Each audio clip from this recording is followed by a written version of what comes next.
5. Fais de ton absence une décision, pas une stratégie. La 5e manière de reprendre ton pouvoir consiste à faire de ton absence une véritable décision, et non une stratégie destinée à provoquer une réaction. Beaucoup de personnes disparaissent en espérant secrètement être recherchées. Elles arrêtent d'envoyer des messages, mais vérifient leur téléphone toutes les 5 minutes. Elles ne regardent plus directement les publications de l'autre, mais demandent à leurs proches ce qu'il fait. Elles prétendent avancer, mais attendent encore le jour où cette personne reviendra en reconnaissant enfin leur valeur. Ce n'est pas du détachement, c'est une attente silencieuse. Tu n'as pas réellement quitté la relation si ton esprit continue de vivre devant sa porte. Tu n'as pas repris ton pouvoir si chacune de tes décisions est encore destinée à être remarquée. Tu n'es pas libre si ton silence contient encore cette question. Quand va-t-il comprendre ce qu'il a perdu? Ton absence ne doit pas être un piège. Elle ne doit pas être un test. Elle ne doit pas être une manière de créer un manque artificiel pour rendre l'autre dépendant. Elle doit être la conséquence naturelle d'une prise de conscience. Tu as compris que cette relation t'épuisait. Tu as compris que tes besoins étaient constamment ignorés. Tu as compris que ta présence était acceptée, mais rarement respectée. Alors tu pars. Non pour être poursuivi, mais parce que rester serait une nouvelle forme d'abandon envers toi-même. Voilà la différence entre le silence manipulateur et le silence stoïcien. Le silence manipulateur cherche à contrôler la réaction de l'autre. Le silence stoïcien cherche à retrouver le contrôle de soi. L'un dit « Je disparais pour que tu souffres ». L'autre dit « Je m'éloigne parce que je refuse de continuer à souffrir ». L'un surveille constamment les résultats. L'autre accepte de ne jamais en connaître les résultats. Car peut-être que la personne regrettera. Peut-être qu'elle ne regrettera jamais. Peut-être qu'elle reviendra. Peut-être qu'elle poursuivra sa vie sans se retourner. Mais aucune de ces possibilités ne doit déterminer ta décision. C'est cela, la véritable maîtrise de soi. Tu ne choisis plus ce qui est bon pour toi en fonction de la réaction que cela provoquera chez quelqu'un d'autre. Tu agis selon tes principes. Épictète enseignait que certaines choses dépendent de nous, tandis que d'autres ne dépendent pas de nous. Son regret ne dépend pas de toi. Sa prise de conscience ne dépend pas de toi. Le moment où elle comprendra ta valeur ne dépend pas de toi. Mais ton départ dépend de toi. Ta discipline dépend de toi. Ta capacité à ne plus retourner dans une situation qui t'a détruit dépend de toi. Concentre-toi donc sur cette partie, car le danger commence après les premiers jours d'absence. Au début, tu peux ressentir une certaine force. Tu te dis que cette fois, c'est terminé. Tu supprimes les messages. Tu évites les contacts. Tu promets de ne plus jamais revenir. Puis la solitude arrive. Les souvenirs remontent. Le cerveau commence à négocier. Il te dit que tout n'était peut-être pas si grave. Il te rappelle les bons moments. Il te montre une version idéalisée de la personne. Et soudain, les raisons qui t'ont poussé à partir paraissent moins importantes que le vide laissé par son absence. C'est à ce moment précis que ta décision est testée. Pas lorsqu'elle te manque peu, mais lorsqu'elle te manque suffisamment pour que tu sois tenté d'oublier ce qu'elle t'a coûté. Souviens-toi alors de la réalité complète, pas seulement de ses sourires, pas seulement des moments où elle savait être douce, pas seulement des promesses qu'elle faisait lorsqu'elle avait peur de te perdre. Souviens-toi aussi de la confusion, des nuits où tu attendais une réponse, des moments où tu doutais de ta propre valeur, des excuses que tu inventais pour expliquer son manque d'effort, des fois où tu avais besoin d'elle et où elle n'était pas là. Souviens-toi de la personne que tu devenais. Tu étais peut-être plus anxieux, plus méfiant, plus silencieux. Tu avais peut-être perdu ton énergie. Tu négligeais tes projets. Tu avais constamment peur de faire ou de dire quelque chose qui la pousserait à partir. Ne transforme pas une prison en refuge simplement parce que tu te sens seul.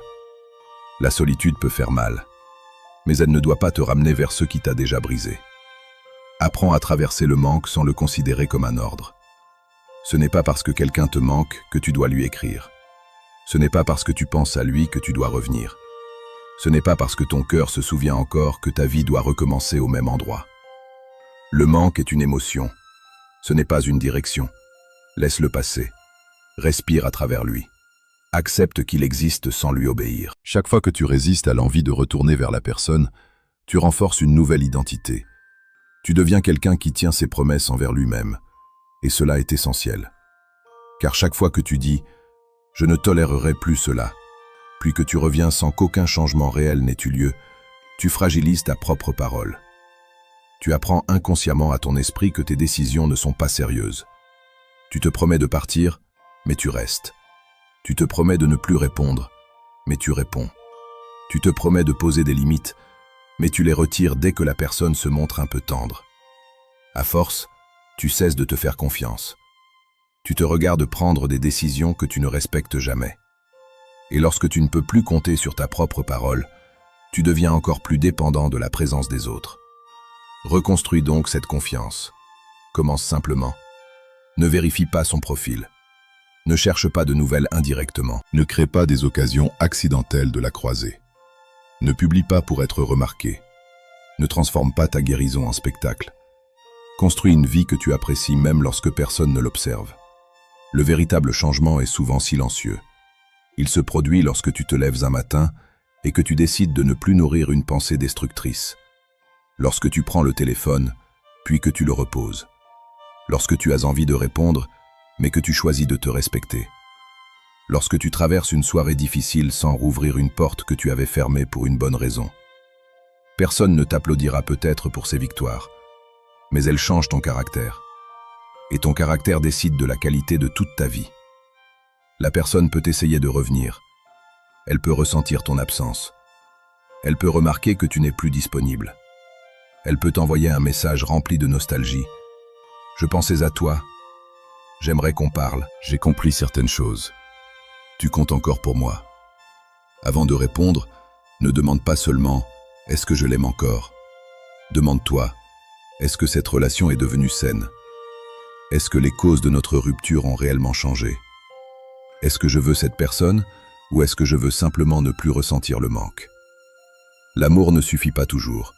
Tu peux aimer quelqu'un qui n'est pas capable de t'aimer correctement. Tu peux ressentir une connexion profonde avec une personne qui détruit pourtant ta stabilité. Tu peux avoir de magnifiques souvenirs avec quelqu'un qui ne mérite plus une place dans ton avenir. La maturité consiste à accepter ces contradictions. Tu n'as pas besoin de détester la personne pour partir. Tu n'as pas besoin de nier les bons moments. Tu n'as pas besoin de transformer toute l'histoire en erreur. Tu peux simplement reconnaître ceci. Ce que nous avons vécu était réel, mais ce n'est plus bon pour moi. Cette phrase demande du courage, car elle ne repose pas sur la colère. La colère facilite parfois le départ. Elle te donne de l'énergie. Elle transforme l'autre en ennemi. Mais lorsque la colère disparaît, tu peux être tenté de revenir. C'est pourquoi ta décision doit être plus profonde que ton émotion du moment. Tu pars en raison de tes valeurs. Tu pars parce que tu veux de la cohérence. Tu pars parce que tu refuses de vivre dans l'incertitude permanente. Tu pars parce que ta paix vaut davantage qu'une relation qui ne devient intense que lorsqu'elle menace de se terminer.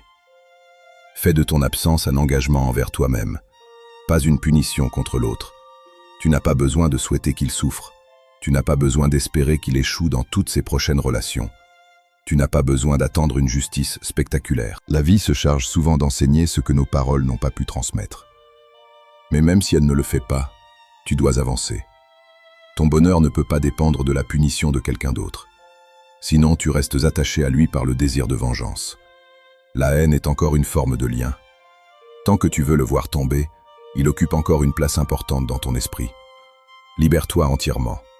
Ne lui souhaite ni destruction ni succès. Retire simplement ton énergie. L'indifférence véritable n'est pas une froideur jouée. C'est le moment où tu ne ressens plus le besoin de surveiller ce qui lui arrive. Tu n'as plus besoin qu'elle soit malheureuse pour te sentir mieux. Tu n'as plus besoin qu'elle revienne pour confirmer ta valeur. Tu n'as plus besoin qu'elle reconnaisse ses erreurs pour valider ce que tu as vécu. Tu sais ce qui s'est passé. Tu sais ce que tu as ressenti. Tu sais pourquoi tu es parti. Cela suffit.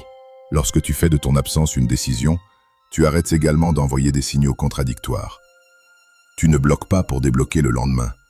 Tu ne dis pas que tout est terminé avant de relancer la conversation quelques heures plus tard. Tu ne demandes pas à la personne de respecter une distance que tu brises toi-même. Sois cohérent. La cohérence est l'une des plus grandes formes de force. Elle montre que tes limites ne sont pas des émotions temporaires. Elles sont devenues des principes. Et lorsqu'une personne découvre qu'elle ne peut plus te récupérer avec quelques paroles, elle comprend que son ancien pouvoir a disparu. Mais encore une fois, cela ne doit pas être ton objectif principal. Ton objectif n'est pas de lui donner une leçon. Ton objectif est d'apprendre à ne plus te trahir. Lorsque tu seras tenté de revenir, rappelle-toi pourquoi tu es parti. Lorsque tu voudras envoyer un message, écris-le dans une note, mais ne l'envoie pas. Lorsque la solitude deviendra lourde, appelle une personne de confiance. Sors, lis, travaille, prends soin de ton corps. Reprends un projet que tu avais abandonné. Ne reste pas assis devant le manque comme s'il était la seule réalité de ton existence. Ta vie est plus grande que cette relation. Ton identité est plus grande que cette blessure. Ton avenir est plus grand que la personne que tu croyais indispensable. Tu ne le vois peut-être pas encore, mais chaque jour passé loin de ce qui t'a détruit te rapproche d'une version de toi qui ne comprendra bientôt plus pourquoi elle avait si peur de partir. Un jour, tu regarderas cette période avec une clarté nouvelle.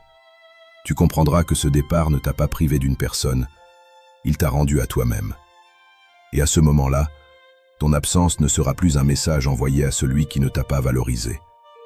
Elle sera devenue la preuve que tu as enfin appris à te valoriser toi-même. 6. Reconstruis-toi jusqu'à ne plus avoir besoin de sa validation. La 6e manière de détruire définitivement l'influence de celui ou celle qui ne t'a pas valorisé consiste à reconstruire ta vie jusqu'à ne plus avoir besoin de sa validation. Car partir physiquement ne suffit pas toujours. Tu peux ne plus parler à une personne et continuer malgré tout à vivre pour elle. Tu peux choisir tes vêtements en imaginant ce qu'elle penserait. Tu peux réussir un projet en espérant qu'elle l'apprenne. Tu peux améliorer ton apparence pour provoquer son regret. Tu peux entrer dans une nouvelle relation uniquement pour lui montrer que tu as avancé. En apparence, tu construis quelque chose, mais intérieurement, elle reste encore le public principal de ta vie. Tant que tu cherches à impressionner la personne qui t'a rejeté, tu lui accordes toujours une autorité. Elle ne contrôle peut-être plus tes journées, mais elle influence encore tes objectifs. Elle demeure la mesure invisible de ta réussite. Tu penses, quand elle me verra comme ça, elle comprendra. Quand elle découvrira tout ce que j'ai accompli, elle regrettera. Quand elle me verra heureux avec quelqu'un d'autre, elle saura ce qu'elle a perdu. Mais pourquoi offrirais-tu tes plus grandes transformations à quelqu'un qui n'a pas su respecter la version de toi qu'il aimait sincèrement? Tu ne dois pas devenir meilleur pour être regretté. Tu dois devenir meilleur pour être libre. La reconstruction véritable commence lorsque ton progrès n'est plus une réponse à son rejet. Tu prends soin de toi parce que ton corps mérite ton attention. Tu travailles sur tes projets parce que ton avenir a de la valeur. Tu développes ton esprit parce que tu veux devenir plus lucide. Tu guéris parce que tu refuses de transmettre ta douleur aux prochaines personnes qui entreront dans ta vie. Voilà une transformation solide. Elle ne dépend pas du regard de l'autre. Elle continue même lorsque personne ne l'applaudit. Elle ne s'effondre pas si l'autre ne remarque rien. Commence par récupérer les parties de toi que tu avais abandonnées. Peut-être avais-tu arrêté certaines activités pour être plus disponible. Peut-être avais-tu perdu le contact avec des amis. Peut-être avais-tu négligé ta santé. Peut-être avais-tu mis tes ambitions de côté pour soutenir constamment les siennes. Peut-être avais-tu réduit ta personnalité pour ne pas l'intimider.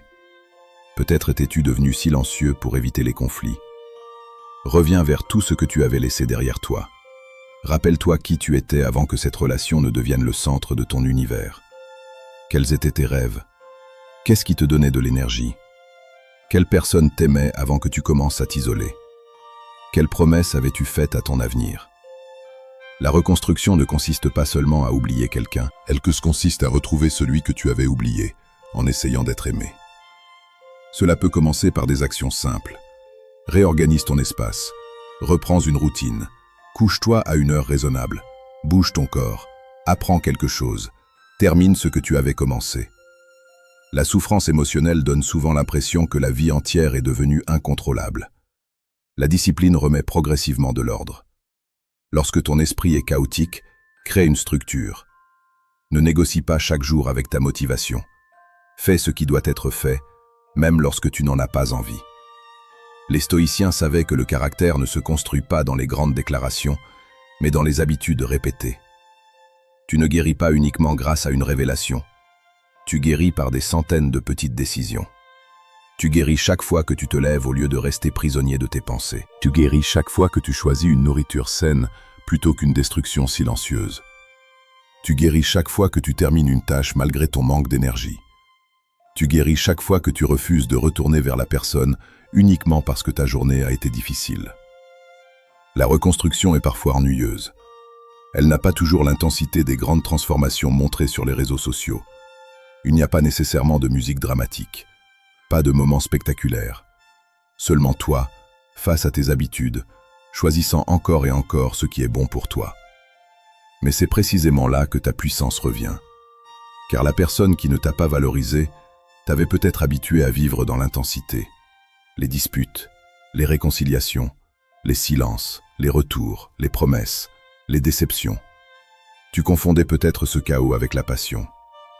Lorsque la relation disparaît, la paix peut alors sembler vide. Le calme te paraît étrange. Tu as l'impression qu'il manque quelque chose. Mais ce qu'il manque n'est pas nécessairement l'amour. Parfois, c'est seulement l'adrénaline du conflit.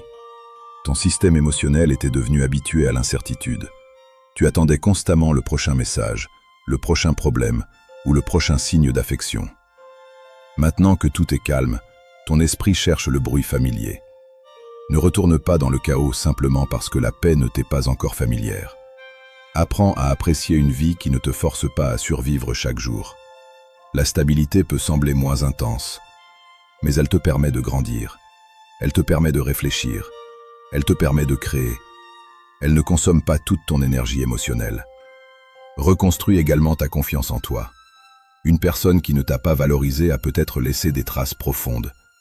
Elle a peut-être critiqué ton apparence, remis en question ton intelligence, comparé tes qualités à celles d'autres personnes, minimisé tes réussites.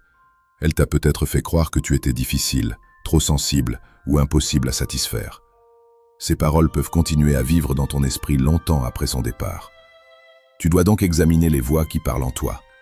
Lorsque tu te critiques, demande-toi, est-ce réellement ma voix ou est-ce la sienne que j'ai fini par intégrer? Lorsque tu penses ne pas être assez bien, demande-toi, sur quelle preuve repose cette croyance? Ne laisse pas les limites émotionnelles d'une personne devenir la définition de ton identité. Elle n'a pas su t'aimer. Cela ne signifie pas que tu étais impossible à aimer. Elle ne t'a pas choisi correctement. Cela ne signifie pas que tu n'étais pas digne d'être choisi. Elle a pris ta gentillesse pour acquise. Cela ne signifie pas que ta gentillesse était une faiblesse. Mais ta guérison exige aussi de l'honnêteté. Ne transforme pas la reconstruction en un récit dans lequel tu serais totalement parfait et l'autre totalement mauvais. Regarde également tes propres erreurs. Pas pour te condamner, mais pour éviter de répéter les mêmes schémas. Pourquoi es-tu resté aussi longtemps? Pourquoi as-tu ignoré certains signes? Pourquoi as-tu confondu le potentiel avec la réalité? Pourquoi as-tu accepté des excuses sans changement? Pourquoi avais-tu si peur d'être seul? Ces questions sont inconfortables, mais elles te rendent plus fort. Car tu ne peux pas contrôler les personnes que tu rencontreras. En revanche, tu peux comprendre la partie de toi qui les laisse entrer et rester. Peut-être avais-tu besoin de te sentir utile pour te sentir aimé. Tu choisissais donc des personnes à sauver. Peut-être étais-tu attiré par l'indisponibilité émotionnelle, car obtenir leur attention te donnait l'impression d'avoir gagné quelque chose. Peut-être avais-tu grandi dans un environnement où l'amour était imprévisible. Tu pensais donc que l'incertitude était normale. Comprendre cela ne signifie pas que la douleur était de ta faute. Cela signifie que ta guérison est désormais ta responsabilité. Tu ne peux pas changer le passé, mais tu peux empêcher le passé de choisir ton avenir. Travaille sur tes standards, pas sur une liste superficielle de qualités parfaites, sur la manière dont tu veux te sentir dans une relation. Tu veux de la sécurité, de la clarté, de la réciprocité, de la maturité. Tu veux pouvoir parler sans avoir peur d'être puni par le silence. Tu veux une personne capable d'assumer ses erreurs. Tu veux quelqu'un qui ne transforme pas chaque désaccord en menace de départ. Définis cela clairement. Car lorsque tu ignores tes standards, tu les abandonnes dès qu'une connexion devient intense. Tu dis que tu veux la paix, puis tu choisis quelqu'un qui te maintient dans la confusion. Tu dis que tu veux le respect, mais tu pardonnes constamment l'irrespect. Tu dis que tu veux de la constance, mais tu accordes toute ton énergie à une personne qui apparaît et disparaît. Tes standards ne sont pas ce que tu déclares, ils sont ce que tu acceptes. Alors élève-les par tes actions. Tu n'as pas besoin de devenir parfait avant de mériter une relation saine, mais tu dois devenir suffisamment conscient pour ne plus confondre une forte attraction avec une véritable compatibilité. La personne qui te trouble le plus n'est pas toujours celle qui t'aime le mieux. Celle qui provoque le plus d'émotions n'est pas toujours celle qui mérite ton engagement. Parfois, ce que tu appelles connexion profonde est simplement une blessure ancienne qui reconnaît un schéma familier. La reconstruction te permet de choisir avec lucidité. Elle t'apprend à ralentir, à observer, à ne pas offrir tout ton cœur à quelqu'un uniquement parce qu'il t'a donné beaucoup d'attention au début. Les personnes manipulatrices savent parfois créer rapidement une grande intensité. Elles parlent de l'avenir, elles te donnent l'impression d'être unique, elles partagent leurs blessures, elles promettent une connexion exceptionnelle. Puis lorsque tu es attaché, leur comportement change. Ne te laisse plus hypnotiser par les débuts. Observe la constance dans le temps. Le caractère d'une personne ne se révèle pas uniquement dans la façon dont elle te séduit. Il se révèle dans la façon dont elle te traite lorsqu'elle est certaine de t'avoir. Et pendant que tu apprends à mieux choisir les autres, apprends également à mieux te choisir toi-même. Passe du temps seul sans chercher constamment une distraction. Apprends ce que tu aimes réellement. Crée des journées qui ne dépendent pas de la présence d'une relation. Construis des amitiés solides. Investis dans ton avenir. Développe une vie suffisamment riche pour qu'une relation devienne un complément et non ton unique source de sens. Lorsqu'une personne devient tout ton monde, son départ ressemble à la fin du monde. Mais lorsque tu possèdes des projets, des valeurs, des amitiés, une discipline et une direction, son départ reste douloureux sans devenir destructeur. Tu comprends que tu as perdu une relation, pas ton identité, pas ton avenir, pas ta capacité à aimer. C'est ainsi que tu deviens véritablement puissant. La personne qui ne t'a pas valorisé peut alors revenir et découvrir que tu n'es plus au même endroit. Pas seulement physiquement, mentalement, émotionnellement. Tu n'as plus besoin de ses excuses pour passer une bonne journée. Tu n'as plus besoin qu'elle te trouve attirant pour te sentir digne. Tu n'as plus besoin qu'elle regrette pour croire que ton départ était juste. Elle peut même reconnaître ta valeur. Mais cela ne provoque plus en toi l'explosion que tu imaginais autrefois. Tu l'entends, tu l'acceptes peut-être, mais tu ne dépends plus de cette reconnaissance. C'est cela la victoire. Tu ne deviens pas fort pour qu'elle revienne. Tu deviens si solide que son retour ne bouleverse plus ton centre. Tu ne construis pas une nouvelle vie pour qu'elle l'envie. Tu construis une vie dans laquelle son opinion n'a plus d'importance. Tu ne cherches pas à devenir méconnaissable à ses yeux. Tu cherches à devenir enfin reconnaissable aux tiens. Un jour, tu te regarderas dans le miroir et tu verras une personne différente. Pas parce que sa douleur t'a rendu froid, mais parce qu'elle t'a forcé à devenir conscient. Tu ne supplieras plus, tu ne poursuivras plus. Tu ne sacrifieras plus tes limites pour conserver une présence. Tu aimeras encore, mais tu ne t'abandonneras plus dans l'amour. Tu donneras, mais tu observeras aussi ce que tu reçois. Tu pardonneras peut-être, mais tu n'oublieras plus les leçons. Et c'est ainsi que celui ou celle qui ne t'a pas valorisé perd définitivement son influence. Pas parce que tu l'as humilié, pas parce que tu as réussi à le rendre jaloux, pas parce qu'il est revenu en pleurant, mais parce que tu es devenu une personne dont la valeur ne dépend plus jamais de son regard. La plus grande revanche n'est pas de le voir souffrir, c'est de ne plus avoir besoin qu'il souffre pour te sentir guéri. La plus grande victoire n'est pas qu'il revienne, c'est que même s'il revient, tu sois capable de choisir ce qui protège ta paix. Et la plus grande transformation n'est pas qu'il découvre enfin qui tu es, c'est que tu le découvres toi-même. À partir de maintenant, ne construis plus ta vie autour de ce que tu as perdu. Construis-la autour de ce que cette épreuve t'a appris. Tu as appris que ton attention est précieuse, que tes limites doivent être respectées, que l'amour sans réciprocité devient un épuisement, que certaines portes doivent rester fermées, même lorsque la personne qui frappe connaît encore le chemin de ton cœur. Et surtout, tu as appris ceci. Être rejeté par quelqu'un qui ne savait pas te valoriser n'était pas la fin de ton histoire. C'était le début de ton retour vers toi-même. Cet homme ne cherche plus à contrôler l'image qu'il a de toi. La 7e manière de reprendre définitivement ton pouvoir consiste à cesser de vouloir contrôler l'image que cette personne garde de toi. C'est une prison invisible. Tu as peut-être quitté la relation, tu ne lui écris plus, tu ne cherches plus à revenir. Mais au fond de toi, une question continue de te poursuivre. Que pense-t-elle de moi maintenant? Pense-t-elle que tu étais faible? Pense-t-elle que tu as exagéré? Pense-t-elle que tu étais le problème? Pense-t-elle que tu n'étais pas assez bien? Et tant que ces questions dirigent ton esprit, tu continues à vivre sous son jugement. Tu n'es plus physiquement auprès d'elle, mais tu continues à te défendre devant un tribunal imaginaire. Tu rejoues les conversations, Tu inventes de meilleures réponses. Tu imagines ce que tu aurais dû dire. Tu espères qu'un jour, elle découvrira toute la vérité et reconnaîtra enfin qu'elle t'a mal jugé. Mais certaines personnes ne voudront jamais comprendre ta version. Non parce qu'elle est fausse, mais parce que reconnaître ta vérité les obligerait à remettre en question leur propre comportement. Il est parfois plus facile de te présenter comme trop sensible que d'admettre qu'elles ont été cruelles. Plus facile de dire que tu demandais trop que de reconnaître qu'elles donnaient trop peu. Plus facile de t'accuser d'être devenu distant que de regarder toutes les raisons qui t'ont poussé à t'éloigner. Tu dois accepter ceci. Tu ne contrôleras jamais totalement l'histoire que quelqu'un raconte sur toi. Une personne peut prendre ta réaction la plus douloureuse et oublier tout ce qui l'a provoqué. Elle peut parler du jour où tu as crié, mais oublier les mois durant lesquels tu as essayé de rester calme. Elle peut parler de ton départ, mais ignorer toutes les fois où tu as tenté de sauver la relation. Elle peut dire que tu l'as abandonnée, sans mentionner combien de fois elle t'a laissé seule alors que tu étais encore présent. Tu ne peux pas forcer une personne à raconter l'histoire honnêtement. Tu peux seulement décider de ne plus lui remettre le pouvoir de définir qui tu es. Le stoïcien ne construit pas son identité à partir des opinions changeantes des autres.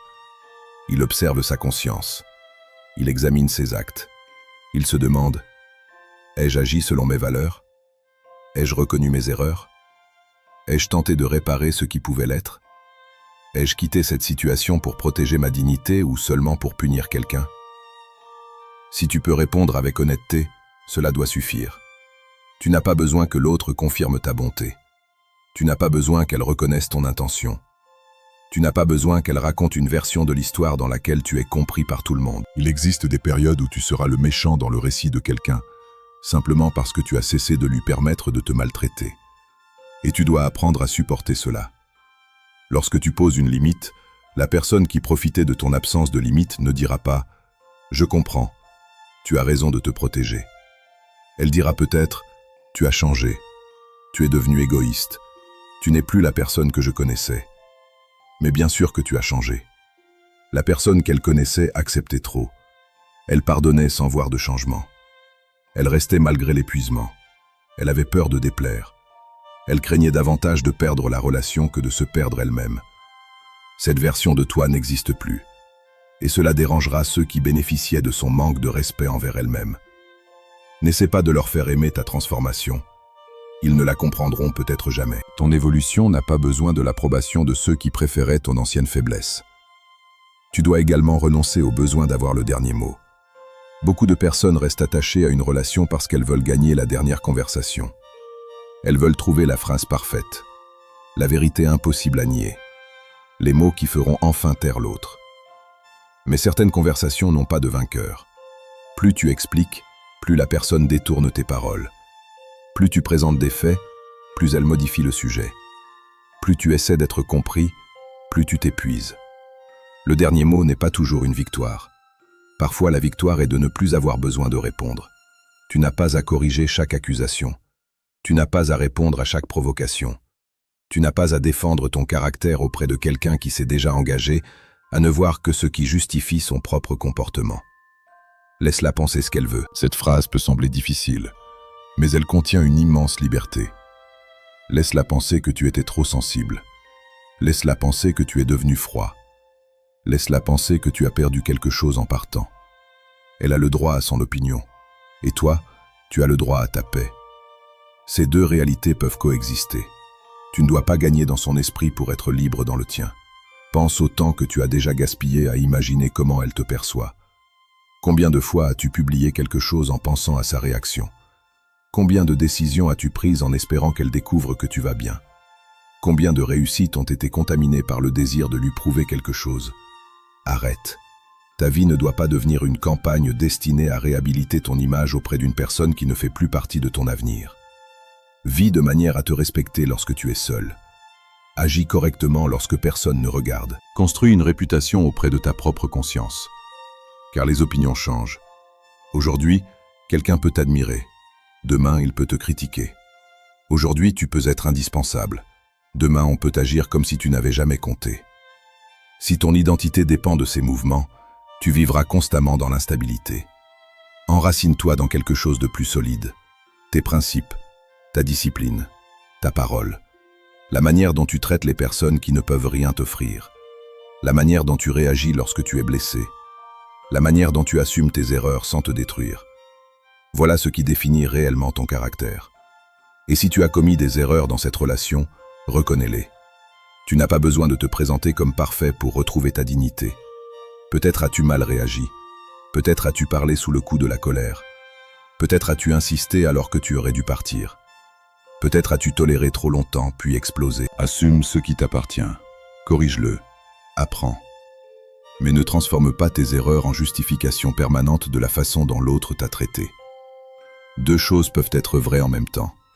Tu peux avoir fait des erreurs. Et tu peux avoir mérité davantage de respect. Tu peux regretter certaines réactions et reconnaître que la relation était destructrice. Tu peux évoluer sans retourner dans la situation. Le pardon envers toi-même commence lorsque tu cesses de te définir par tes pires moments. Tu n'étais pas seulement la personne qui a pleuré, supplié ou perdu son calme. Tu étais aussi celle qui essayait de sauver quelque chose qu'elle croyait précieux. Tu étais celle qui espérait, celle qui donnait, celle qui voulait comprendre. Aujourd'hui, tu peux regarder cette ancienne version avec compassion, pas avec honte. Elle ne savait pas encore ce que tu sais maintenant. Elle pensait que l'amour consistait à tenir plus longtemps. Elle ne comprenait pas encore que certains départs sont aussi des actes d'amour envers soi-même. Alors laisse l'autre conserver son récit. Tu ne peux pas passer ta vie à visiter l'esprit de chaque personne pour y corriger ton portrait. Certains te comprendront, d'autres non. Certains reconnaîtront ta valeur trop tard, d'autres ne la reconnaîtront jamais. Mais ton chemin ne peut pas dépendre de cela. Le jour où tu ne ressentiras plus le besoin de contrôler ce qu'elle pense de toi, quelque chose de puissant se produira. Tu cesseras de jouer un rôle. Tu ne chercheras plus à paraître heureux. Tu commenceras réellement à le devenir. Tu ne chercheras plus à paraître indifférent. Tu deviendras réellement détaché. Tu ne chercheras plus à prouver que tu as gagné. Tu comprendras qu'il n'y avait jamais eu de compétition, seulement une leçon. Et cette leçon t'a appris que tu n'as pas besoin d'être compris par celui qui t'a blessé pour commencer à guérir. Tu as seulement besoin de te comprendre suffisamment pour ne plus retourner là où tu t'étais perdu. 8. Ne remplace pas la douleur par une nouvelle dépendance. La 8e manière de reprendre ton pouvoir consiste à ne pas remplacer cette personne par une nouvelle dépendance. Lorsqu'un lien se termine, le vide peut sembler insupportable. Tu avais l'habitude de parler à cette personne, de penser à elle, d'attendre ses messages, d'organiser tes journées autour de sa présence ou de son absence. Même lorsque la relation était douloureuse, elle donnait une structure à ton monde émotionnel. Puis soudain, tout disparaît. Le silence devient immense. Et dans ce silence, tu peux ressentir l'envie de remplir rapidement l'espace, avec une nouvelle relation, avec des rencontres sans véritable connexion, avec les réseaux sociaux, avec le travail excessif, avec les sorties permanentes, avec des substances, avec n'importe quoi qui t'empêche de rester seul face à toi-même. Mais une blessure ignorée ne disparaît pas. Elle change seulement de forme. Tu peux rencontrer une nouvelle personne et croire que tu es guéri simplement parce que tu ressens à nouveau de l'excitation. Mais l'excitation n'est pas toujours la guérison. Parfois, elle n'est qu'une distraction. Tu ne penses plus à ton ancienne relation pendant quelques heures. Tu te sens désiré. Tu reçois de l'attention. Tu retrouves l'impression d'avoir de la valeur. Puis, lorsque cette nouvelle personne devient moins disponible, toute ton ancienne anxiété revient. Pourquoi? Parce que tu n'avais pas reconstruit ta sécurité intérieure. Tu l'avais simplement déplacée vers quelqu'un d'autre. Tu ne dois pas devenir dépendant d'une nouvelle validation pour oublier l'ancienne. Sinon, tu répéteras le même schéma avec un visage différent. Tu chercheras quelqu'un qui te rassure constamment. Tu interpréteras chaque silence comme un rejet.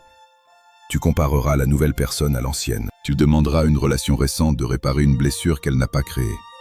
Et sans le vouloir, tu apporteras ton passé dans une histoire qui n'a encore rien fait pour le mériter. La guérison exige parfois une période pendant laquelle tu n'es choisi par personne d'autre que toi.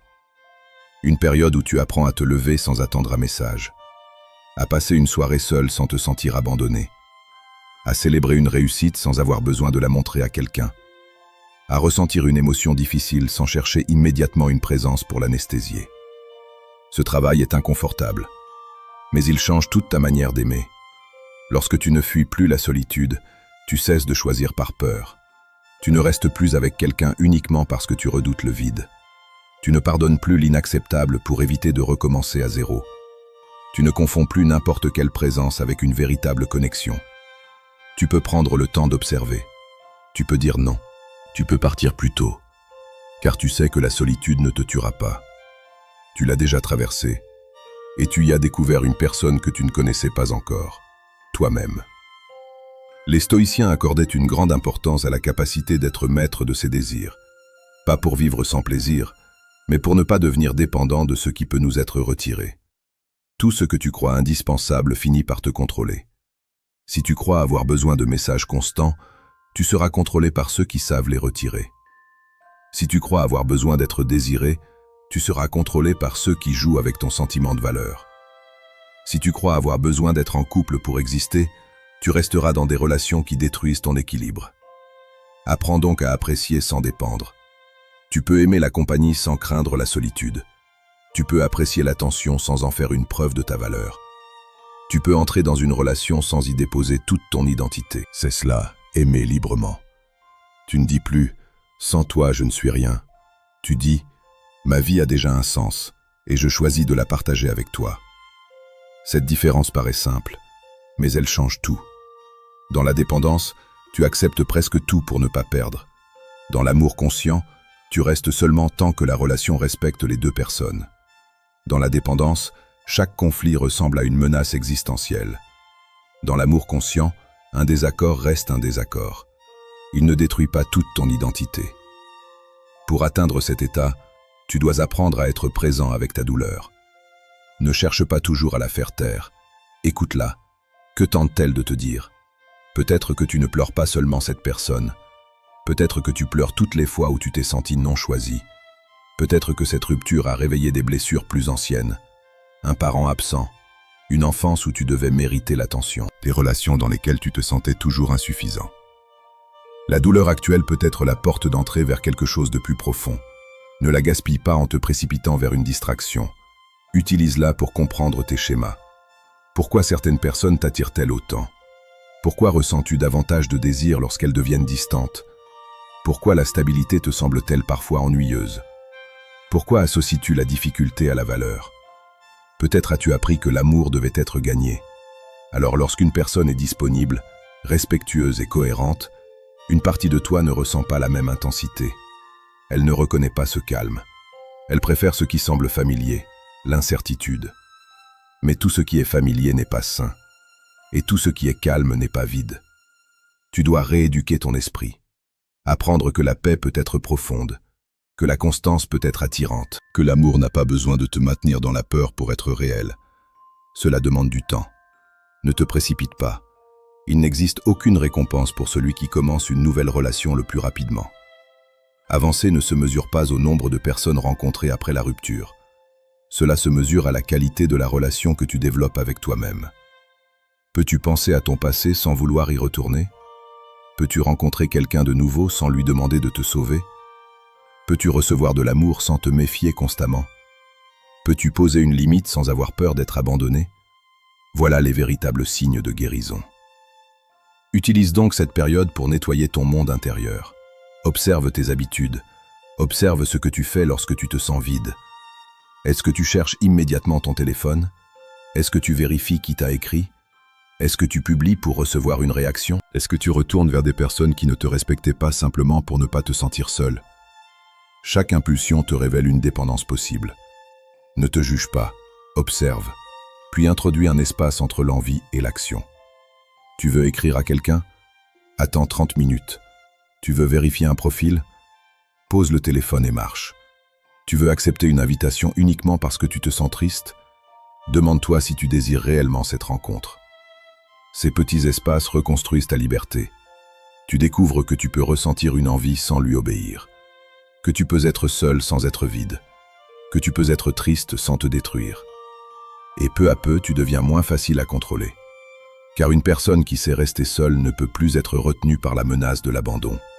Une personne qui connaît sa valeur ne peut plus être achetée par quelques moments d'attention. Une personne qui a construit une vie intérieure solide ne court plus vers chaque distraction. Elle choisit. Elle observe, elle avance avec intention. Lorsque tu rencontreras une nouvelle personne, ne lui demande pas de remplacer l'ancienne. Laisse-la être elle-même. Ne cherche pas à reproduire les mêmes sensations. Ne l'utilise pas pour rendre quelqu'un jaloux. Ne lui offre pas une place centrale avant d'avoir observé son caractère. Ralentis. Les relations saines n'ont pas besoin de se précipiter pour devenir réelles. Elles peuvent supporter le temps. Elles peuvent supporter les questions. Elles n'exigent pas que tu abandonnes immédiatement toute prudence.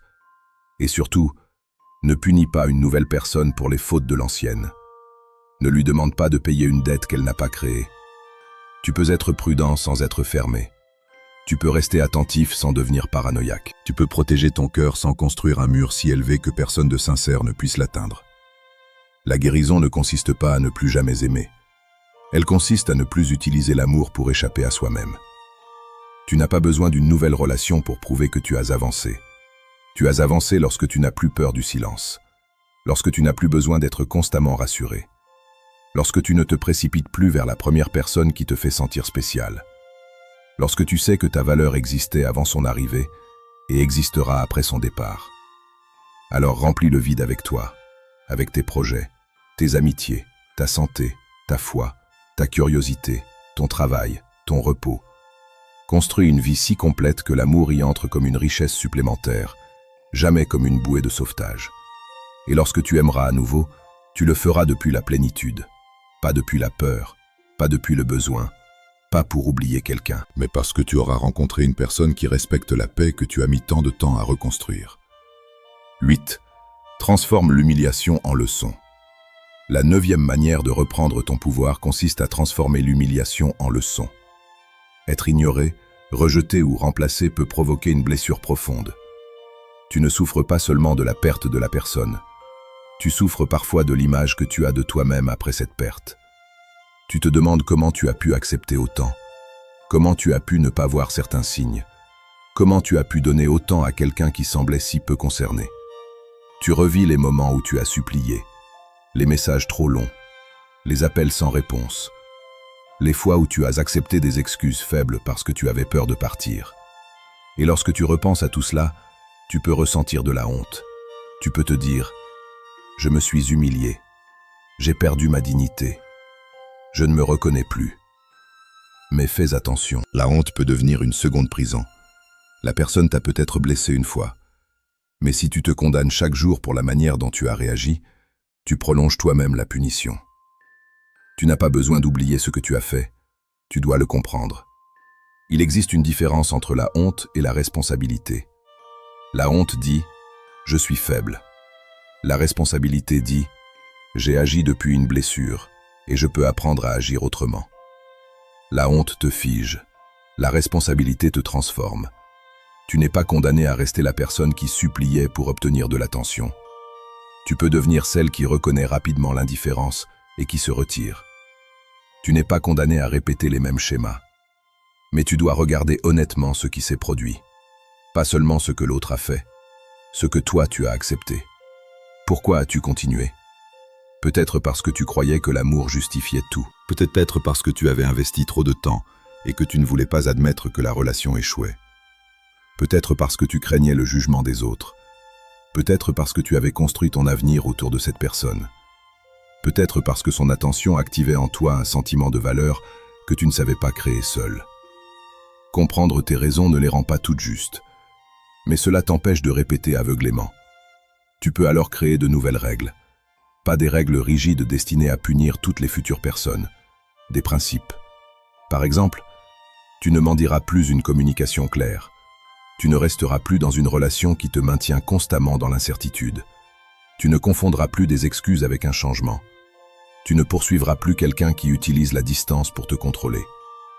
Tu n'ignoreras plus les signaux répétés simplement parce que tu ressens une forte attraction. Chaque humiliation passée peut devenir une frontière future.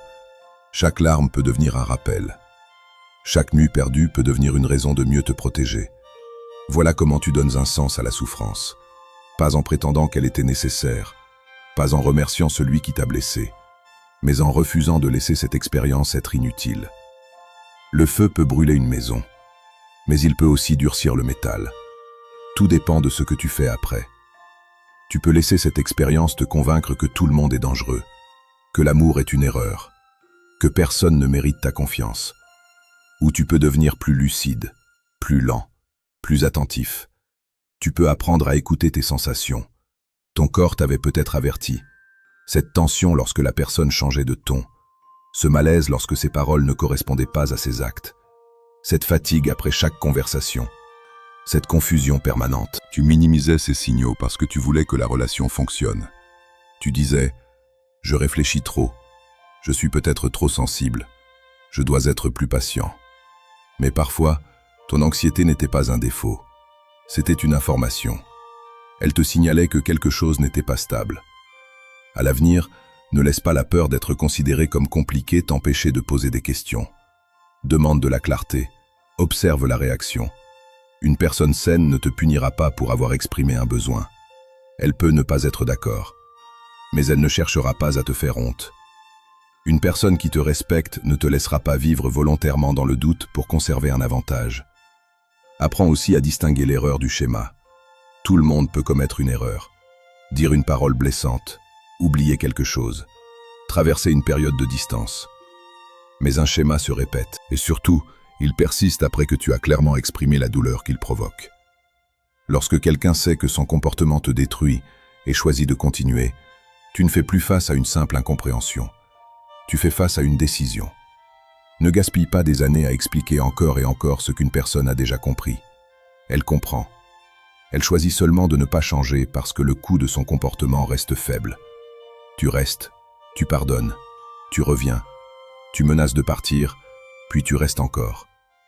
C'est pourquoi la leçon la plus importante n'est pas seulement de parler, c'est d'agir. Lorsque tu dis qu'un comportement est inacceptable, ton action doit confirmer tes paroles. Sinon, tu apprends aux autres que tes limites sont négociables. Et tu apprends à toi-même que ta parole n'a pas de poids. Transforme donc l'humiliation en cohérence. Tu regrettes d'avoir couru après quelqu'un? À l'avenir, ne poursuis pas ceux qui fuient constamment. Tu regrettes d'avoir ignoré tes besoins? Écris-les clairement. Tu regrettes d'avoir pardonné trop vite? Accorde désormais plus de valeur aux changements observables. Tu regrettes d'avoir laissé une relation détruire tes projets? Ne place plus toute ta vie entre les mains d'une seule personne. Le passé devient puissant lorsqu'il se transforme en sagesse. Sinon, il reste seulement une douleur répétée. Sénèque rappelait que l'homme souffre souvent davantage dans son imagination que dans la réalité. Après une humiliation, ton imagination peut devenir cruelle. Tu imagines que tout le monde te juge, que la personne rit de toi, qu'elle raconte tes moments de faiblesse, qu'elle pense avoir gagné. Peut-être, peut-être pas. Mais demande-toi, est-ce que cela change ce que tu dois faire aujourd'hui? Non, tu dois encore te lever, travailler, prendre soin de toi, reconstruire ta discipline, créer un avenir dans lequel cette période ne sera plus qu'un chapitre. Ne remets pas ton énergie entre les mains de scénarios que tu ne peux pas vérifier. La personne peut penser ce qu'elle veut. Son opinion ne décide pas de la personne que tu deviendras. Ta réaction actuelle le décide. Tu peux rester figé dans la honte, ou devenir quelqu'un que son ancienne version aurait eu besoin de rencontrer. Quelqu'un qui dit « Je sais pourquoi tu as agi ainsi. Tu avais peur. Tu voulais être aimé. Mais nous ne nous abandonnerons plus de cette manière. » Parle-toi comme tu parlerais à un ami. Tu ne dirais pas à quelqu'un que tu aimes « Tu es pathétique parce que tu as espéré. » Tu lui dirais « Tu as donné à la mauvaise personne. Maintenant apprends à te protéger. » Offre-toi cette même compassion. La compassion n'est pas l'excuse. C'est la condition qui permet le changement. Lorsque tu te détestes, tu cherches souvent à fuir. Lorsque tu te comprends, tu peux corriger. Tu n'as donc pas perdu toute dignité. La dignité n'est pas un objet cassé pour toujours. Elle revient chaque fois que tu agis en accord avec toi-même. Chaque fois que tu ne réponds pas à une provocation. Chaque fois que tu refuses de mendier. Chaque fois que tu tiens une limite. Chaque fois que tu choisis ta paix malgré la tentation du retour. Ce sont ces actions qui te reconstruisent. Pas une grande déclaration, pas une transformation immédiate. Des décisions répétées. Et un jour, tu repenseras à la personne que tu étais sans ressentir de honte. Tu ressentiras de la gratitude, parce qu'elle a survécu, parce qu'elle a fini par ouvrir les yeux, parce qu'elle a accepté de perdre une relation pour ne plus se perdre elle-même. Tu comprendras que ton humiliation n'était pas la fin de ta dignité. C'était le moment douloureux où tu as commencé à comprendre combien tu devais la protéger. Dix devient la preuve que son rejet ne t'a pas détruit. La 10e et dernière manière de reprendre ton pouvoir consiste à devenir la preuve vivante que le rejet de cette personne n'a pas détruit ton avenir. Pas en affichant une vie parfaite, pas en prétendant n'avoir jamais souffert, pas en cachant tes blessures derrière une fausse indifférence, mais en continuant à vivre avec profondeur malgré ce que tu as traversé. La personne qui ne t'a pas valorisé a peut-être cru que tu resterais toujours au même endroit, toujours disponible, toujours attaché, toujours prêt à accepter son retour. Elle connaissait ton amour, ta patience, ta peur de la perdre. Elle pensait peut-être que ces choses garantissaient son accès permanent à ta vie. Mais elle ne connaissait pas encore ta capacité à évoluer. Elle ne savait pas qu'un jour, la douleur dépasserait ta peur du départ, que ta dignité deviendrait plus forte que ton attachement, que tu finirais par voir la relation non plus comme tu voulais qu'elle soit, mais comme elle était réellement. Ce jour est arrivé. Et désormais, ta vie ne doit plus être organisée autour de la blessure. Tu as suffisamment parlé de ce qui s'est passé, suffisamment analysé ses comportements, suffisamment imaginé ce qu'elle pense. Il est temps de te demander, qu'est-ce que je veux construire maintenant? Pas pour lui répondre, pas pour prouver quelque chose, pour toi. Quel genre de personne veux-tu devenir? Quel type de vie te rendrait fier? Quel projet as-tu repoussé? Quelles habitudes dois-tu abandonner? Quelle relation mérite davantage ton attention? Quelle partie de toi réclame depuis longtemps d'être développée? Le passé peut t'informer, mais il ne doit plus diriger tout ton avenir. Tu ne peux pas passer les prochaines années à expliquer une douleur qui appartient à une période terminée. À un certain moment, tu dois cesser de demander « Pourquoi m'a-t-elle fait cela ?» et commencer à demander « Que vais-je faire de ce qui me reste ?» Il te reste ton temps, ton intelligence, ta capacité d'aimer, ton énergie, ton corps, tes talents, tes possibilités. Tu n'as pas tout perdu. Tu as perdu l'accès à une personne, peut-être aussi une illusion. Mais tu n'as pas perdu ta capacité à créer une vie significative. Ne transforme pas une relation ratée en verdict sur toute ton existence. Cette personne n'était pas ton unique chance. Elle n'était pas la dernière personne capable de te comprendre. Elle n'était pas la source exclusive de ton bonheur. Tu le croyais peut-être lorsque tu étais attaché. Mais l'attachement exagère souvent l'importance d'une personne. Il te fait croire que son départ rendra toute joie impossible. Puis le temps passe. Tu recommences à respirer, à rire sans culpabilité, à apprécier des journées qui ne contiennent plus son nom. Et tu comprends que ton esprit avait confondu une perte douloureuse avec la fin de tout. La vie possède davantage de portes que tu ne peux en voir lorsque tu restes fixé sur celle qui s'est fermée. Tourne-toi, regarde autour de toi. Il existe des personnes que tu n'as pas encore rencontrées, des lieux que tu n'as pas visités, des versions de toi que tu n'as pas encore développées, des projets qui attendent seulement que ton énergie cesse d'être prisonnière du passé. Récupère cette énergie, toute celle que tu consacrais à vérifier, à douter, à attendre, à analyser, à te comparer. Imagine ce que tu pourrais accomplir si tu dirigeais cette force vers ton avenir. La douleur contient énormément d'énergie. Elle peut devenir destruction ou discipline. Tu peux l'utiliser pour rester éveillé toute la nuit à revoir les souvenirs, ou pour te lever tôt et reconstruire ta vie. Tu peux l'utiliser pour surveiller l'autre, ou pour te concentrer sur tes propres objectifs. Tu peux l'utiliser pour te venger, ou pour devenir une personne qui ne sera plus jamais aussi facile à déstabiliser.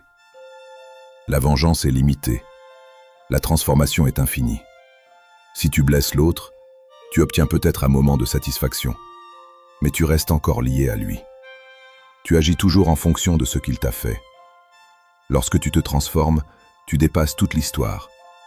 Tu ne cherches plus à gagner contre la personne. Tu construis quelque chose qui n'a plus rien à voir avec elle. Voilà pourquoi la meilleure destruction n'est pas celle de l'autre.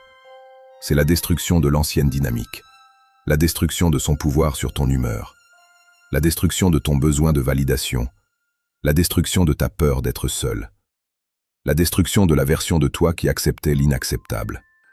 Cette destruction-là est saine. Elle ne produit pas davantage de souffrance dans le monde. Elle produit de la conscience. Tu ne dois donc pas attendre une grande occasion pour commencer. Commence aujourd'hui. Prends une décision concrète. Supprime ce qui te maintient attaché. Réorganise ta journée. Fixe-toi une heure de réveil. Choisis un objectif. Appelle une personne saine. Marche, lis, écris. Fais quelque chose qui prouve à ton esprit que la vie continue. Les petites actions brisent l'immobilité. Et lorsque l'immobilité se brise, l'espoir revient. Ne cherche pas la motivation parfaite. Tu ne l'auras pas toujours. La discipline commence précisément lorsque l'émotion n'est pas là. Tu n'as pas besoin de te sentir fort pour agir avec force. Parfois, tu agis d'abord, et la force vient ensuite. Tu vas peut-être encore penser à cette personne. Cela ne signifie pas que tu régresses. Tu peux ressentir une émotion sans reconstruire toute l'histoire autour d'elle. Tu peux dire « cette pensée est revenue », puis continuer ta journée. Ne donne pas à chaque souvenir une signification profonde. Ton cerveau répète ce qu'il a longtemps pratiqué. Il lui faudra du temps pour créer de nouveaux chemins. Sois patient. La guérison n'est pas linéaire. Certains jours, tu te sentiras libre. D'autres jours, une chanson, une odeur ou un lieu réveillera quelque chose. Ne panique pas. Tu n'es pas revenu au point de départ. Tu traverses simplement une vague. Et une vague n'est pas l'océan entier. Respire, observe, laisse-la passer. Chaque fois que tu traverses une émotion sans retourner vers la personne, tu prouves que tu as évolué. Chaque fois que tu choisis ta dignité malgré le manque, tu affaiblis l'ancienne dépendance. Chaque fois que tu continues ton chemin sans obtenir d'excuses, tu deviens plus libre. Puis un jour, tu remarqueras quelque chose. Tu n'auras pas pensé à elle pendant plusieurs heures, puis plusieurs jours. Tu entendras son nom et ton corps ne se tendra plus. Tu verras une ancienne photo et tu ne ressentiras ni désir de retour ni colère, seulement une distance calme. Tu comprendras alors que cette personne appartient réellement au passé, pas parce que tu l'as effacée, mais parce que tu l'as remise à sa juste place. Elle était une partie de ton histoire, pas toute ton histoire. Elle était une leçon, pas ton identité. Elle était une personne que tu as aimée, pas la propriétaire de ton avenir. Et peut-être qu'un jour, elle te verra. Peut-être qu'elle découvrira la personne que tu es devenue. Elle remarquera ton calme, ta discipline, ton absence de besoin. Elle comprendra peut-être qu'elle avait sous-estimé quelqu'un qui possédait une profondeur qu'elle n'avait jamais su reconnaître. Mais à ce moment-là, cela ne sera plus important. Parce que tu n'auras plus construit tout cela pour son regard. Son regret ne sera plus une récompense. Son retour ne sera plus une victoire. Son opinion ne sera plus un miroir. Tu te connaîtras toi-même. Et lorsqu'une personne se connaît réellement, elle ne peut plus être facilement définie par le rejet de quelqu'un d'autre. Voilà ta dernière transformation. Tu ne veux plus détruire celui ou celle qui ne t'a pas valorisé. Tu veux détruire l'influence que cette expérience exerçait encore sur toi. Tu veux détruire la peur, l'attente, la dépendance, la honte, le besoin de convaincre. Et une fois toutes ces choses détruites, il ne reste pas la haine, il reste la paix. Conclusion. Tu es peut-être arrivé dans cette vidéo avec une blessure, avec de la colère, avec le désir que cette personne comprenne enfin ce qu'elle t'a fait. Peut-être voulais-tu découvrir comment la faire regretter, comment la rendre jalouse, comment lui faire ressentir ton absence. Mais maintenant, tu comprends que la véritable victoire ne se trouve pas là. Car tant que ton objectif est de provoquer une réaction, cette personne reste au centre de ta vie. Tant que tu veux la voir souffrir, elle conserve une place dans ton esprit. Tant que tu attends ses regrets, tu continues à dépendre de ce qu'elle ressent. Le stoïcisme ne t'apprend pas à détruire les autres. Il t'apprend à détruire ce qui, en toi, permet aux autres de te contrôler. Détruis le besoin d'être validé. Détruis la peur de la solitude. Détruis l'habitude de poursuivre ceux qui s'éloignent. Détruis le réflexe de te justifier devant ceux qui ont choisi de ne pas comprendre. Détruis la version de toi qui croit devoir accepter les miettes simplement parce qu'elle aime profondément. Tu ne peux pas contrôler si cette personne reconnaîtra un jour ta valeur. Tu ne peux pas contrôler si elle regrettera. Tu ne peux pas contrôler l'histoire qu'elle racontera. Mais tu peux contrôler ce que cette expérience fera de toi. Elle peut te rendre amer, ou plus sage. Elle peut te rendre froid, ou plus lucide.